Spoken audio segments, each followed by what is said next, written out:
Hai Moms, welcome to my channel. Sebelum menyaksikan video ini, jangan lupa like, subscribe, share, dan komen ya Moms. Semoga bermanfaat.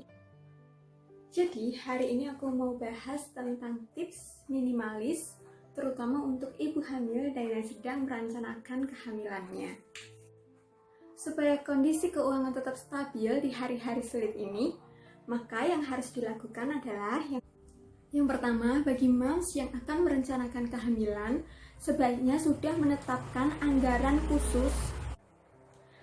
Anggaran khusus tersebut nantinya bisa dipakai untuk kontrol kehamilan moms setiap bulan, membeli multivitamin.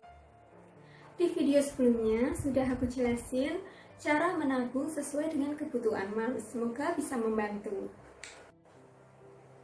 Yang kedua, ketika moms sudah hamil, penting juga untuk dibuat list anggaran dan berapa budget nanti yang diperlukan untuk mempersiapkan kelahiran, menyambut sang bayi, dan membeli perlengkapan-perlengkapan yang dibutuhkan oleh sang bayi. Mulai trimester 2, aku udah membuat list anggaran apa-apa aja yang dibutuhin bayi baru lahir. Untuk perlengkapan-perlengkapan bayi yang penting dan dibutuhkan, moms bisa cari di buku, di internet, tanya ke teman-teman yang sudah pengalaman, atau ke tetangga, atau ke saudara. Jadi menurut aku penting banget untuk menetapkan list anggaran apa aja yang nanti akan dibeli pertama kali ketika si bayi mau lahir, dan menetapkan budget di awal supaya nanti tidak terlalu banyak untuk menghabiskan uang yang berlebihan. Yang ketiga, setelah kita menetapkan anggaran dan sudah menetapkan budgetnya, kita beli perlengkapan-perlengkapan bayi tersebut dengan cara mencicil atau sedikit demi sedikit, sehingga nggak tumplek semua langsung dibeli. Rencana untuk membeli semuanya online, harus rajin-rajin melihat marketplace mana yang menyediakan gratis ongkir ataupun potongan-potongan harga. Juga toko-toko yang menyediakan perlengkapan-perlengkapan bayi termurah. Di video sebelumnya aku juga udah bikin perlengkapan-perlengkapan bayi yang penting beserta harga dan nama toko online-nya. Semoga moms bisa membandingkannya.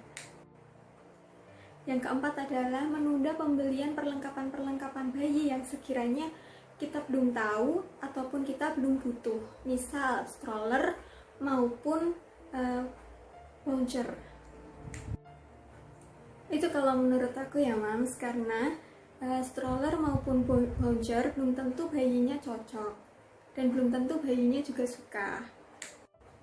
Jadi kalau memang butuh banget, maka aku bakalan sewa, karena banyak sekali sekarang penyewaan baby stroller maupun baby voucher. Misalnya adalah aplikasi Prelo. Di situ kita bisa sewa, bisa juga beli, bisa juga jual. Aplikasinya adalah seperti ini.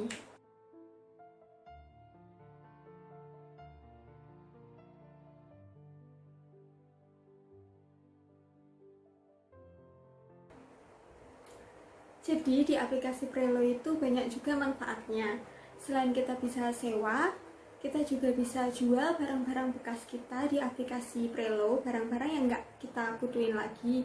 Misal pakaian, kalau bumil kan biasanya pakaiannya jadi kesempitan. Nah, kalau udah nggak jual, kita dikenakan potongan 10%. Jadi, penjualan kita nanti akan dipotong oleh Prelo 10%. Kalau untuk beli, aplikasi ini cukup mudah ya. Jadi menurut aku sih menguntungkan.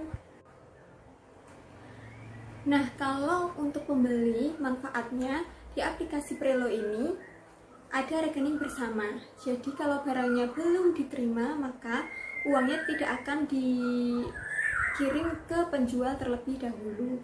Jadi keamanannya menurut aku oke ya kalau aplikasi.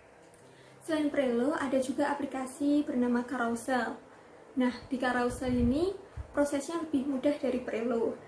Tapi masalahnya, minusnya di Carousel ini sistem keamanannya, karena tidak menyediakan rekening bersama.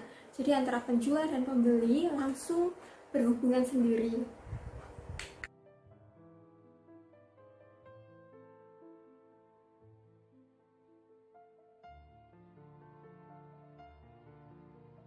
Plusnya adalah tidak dikenakan potongan biaya. Jadi semua hasil transaksi langsung ke penjual. Cuma masalahnya sistem keamanannya tidak seperti preload. Jadi carousel ini sebagai pembeli dan penjual harus bijak dan cerdas. Jangan sampai kalian kena tipu. Dengan preload dan carousel ini kita bisa lebih menghemat budget kebutuhan bayi. Misalnya ada yang bisa dibeli secara preload dan kualitasnya masih baik, kenapa enggak? Karena harganya bisa lebih murah. Aku bakalan kasih link-linknya di deskripsi box. Ya, cukup sekian sharing dari aku, semoga bisa membantu ya.